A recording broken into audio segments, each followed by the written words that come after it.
So you'll have your choice as to how you want to do things, okay, or what method you want to use. If you don't have a y equals or an x equals, you're going to want to eliminate. It says possibly multiply first, and in this situation, you will. We have this one example where it's more difficult. Here's what you want to do.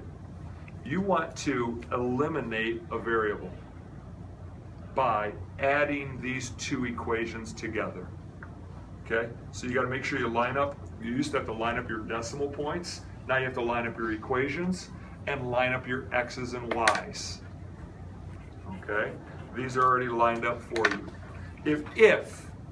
If you were to add these, 5x plus 10x is 15x, right? Yep. 8y plus negative 3y is 5y. Yep. Did any variable get eliminated? No.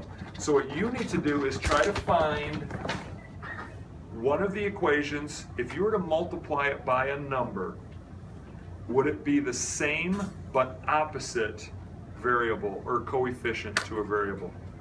There's a nice easy one, 2, right? But not quite 2. Negative 2. Negative 2. I would take this first equation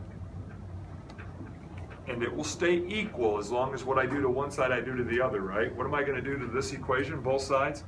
I'm going to multiply it by negative 2. I'm going to put a little note here saying doesn't eliminate. I'm just going to put elim. So I'm going to multiply this by negative 2. Let's actually put the result down here. What do you get? Negative 10x, don't you? Minus 16y. Yep, it becomes a minus, right? Negative 2 and a positive 8y is a negative 16y. Yes. Equals, I have to do the same thing to the other side in order to keep it an equation. Okay? I'm going to do the same thing to the other side and get negative 42. Okay? I'm not going to do anything to the second equation. Now, I will say this, you might run into some problems where you have to. You have to do something to both of them. It's like finding common denominators of a fraction. Sometimes you can just change one, but sometimes you have to change both, like 1/3 plus 1/2. Right? You'd have to turn them both into a 6. Here, the 5 turns into a 10 real easily. So let's do this, and now 10x minus 3y equals negative 15. I keep that the same, right? See, that goes here. Add them together.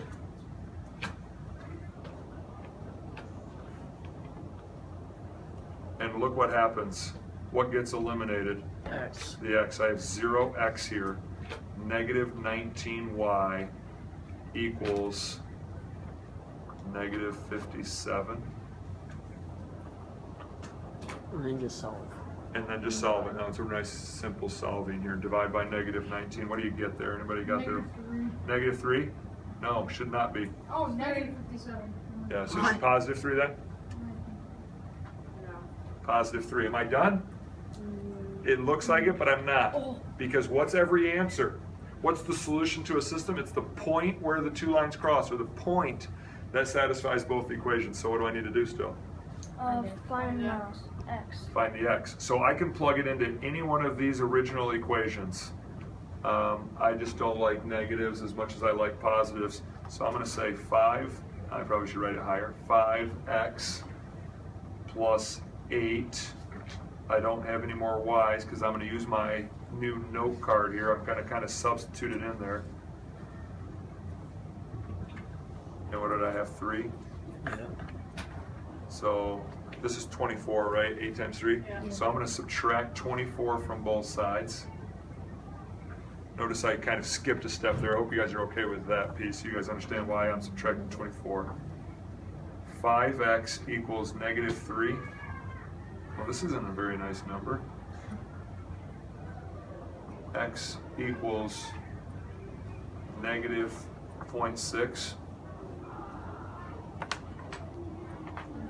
I wish I must have done. You know what? I think we have an error in. We don't have an error in my work. I think we had an error. I think I had changed this number, but it's no big deal. The answer is still correct. What is the answer?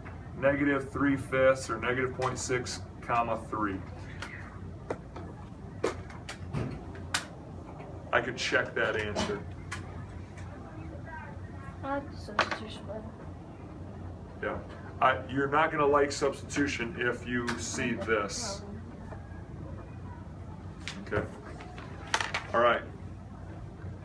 Stop it.